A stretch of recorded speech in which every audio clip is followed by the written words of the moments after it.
Remember last RWBY-A-Thon, where I reviewed volumes 7 and 8 back to back? Well, I'm going to do that a lot for Ice Queendom. Now we're going to jump into This Is Beacon, and A Nightmare Comes, the make it or break it of the series. Yeah, I'm not going to sugarcoat things here. Picking up after the last episode, Ruby and Yang meet Blake, Weiss, and a whole bunch of other colorful characters that will later become their allies. After an entry ceremony, they are brought together as a team. Bad news is that they have trouble getting along. And to make things worse, Blake has a dark secret that might shatter their morale. So what's the problems with episodes 2 and 3? Well, it's right in the description. We've seen it. This is just a straight up retelling of Volume 1 with only minor changes and less humor. That's right, cut out practically all the comedy scenes from Volume 1. Yeah, remember this scene? Yeah, and we can paint our nails and try on clothes and talk about cute boys like tall, blonde, and scraggly over there. Well, really? No. Now it's replaced with this. Oh, for sure. We could, like, do our hair, get dressed up, go shopping, and talk about all the cute boys we can hang out with. Like that one over there. You mean it? You've got to be kidding me. Please don't ever speak to me again. Yeah, it's not nearly as funny. Even Nora suffers here. Yeah, remember how energized and violent she was in Volume 1? Here, she has less energy. It's like a diet Nora. This is where the animation suffers. It doesn't translate to comedy. This is where you need the animators from, say, Gurren Lagann or Fairy Tail.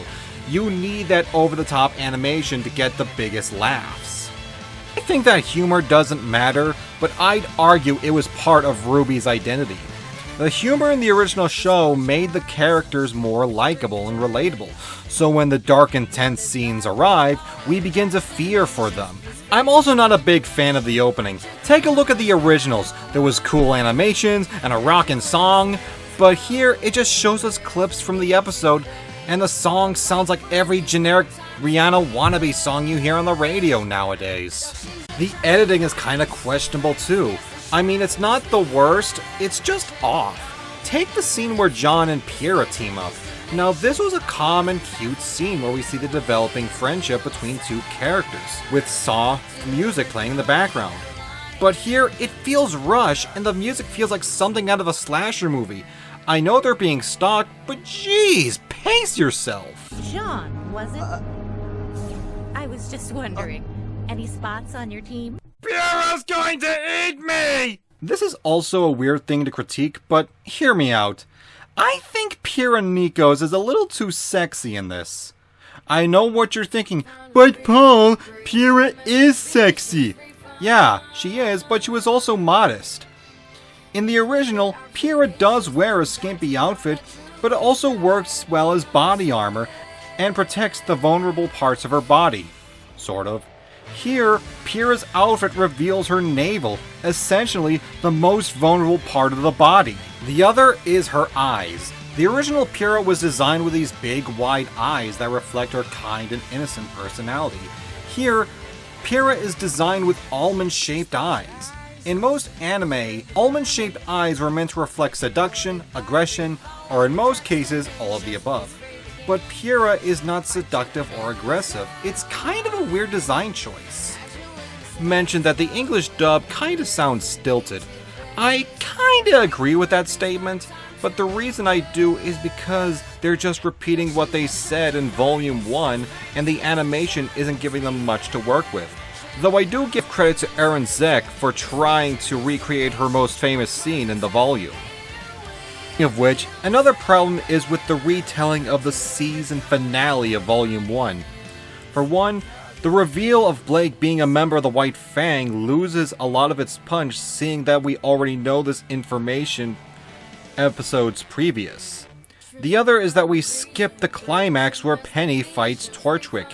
Yeah, you heard right, the entire climax of Volume 1 was entirely skipped over.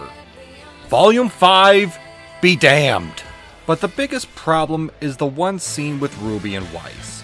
Remember in the original where Weiss has to learn to cope with RWBY's childish antics? And gets set off when she starts goofing off in class? Tells RWBY off, leading up to that great scene where they both have a talk with their teachers. Weiss has to learn to be a good teammate while RWBY has to learn being a better leader. But here, she's kind of bemused by her childish antics, and only gets set off when RWBY falls asleep in class, leading up to the exact same moment. The version doesn't work is because it lacks the humor and energy that made the original scene relatable to so many people, and it makes Weiss come off as petty. Is there anything I like in these episodes? Yes. I love the scene where Weiss reveals to everyone that Pyrrha is going to Beacon, causing her to flinch slightly. That is in character, and it was something I wish was in the original. I do like the inclusion of the new character Shion Zaiden. Nothing much to say, but I love the unique design and unique choice of weapon, and the subtle fact that Shion might be non-binary is a good addition. By default is when John gets infected by a parasitic Grimm called the Nightmare that traps him in his dreams. Not only do we get to see Team Juniper in a brand new scenario, but it expands on the Grimm. They're not just big animal monsters, they can also be small plants. So I do wish that the actual dream was a little bit more funny or creepy, but I'm glad it was something a little different. Song Awake, it has a nice tune and it works well for the show's ending credits. I guess my biggest problem with episodes 2 and 3 is that it treads on all too familiar ground. I mean, if you're going to retell RWBY Volume 1, do something different with it. Update things, change things around, make it stand out from the original instead of just flat out copying it.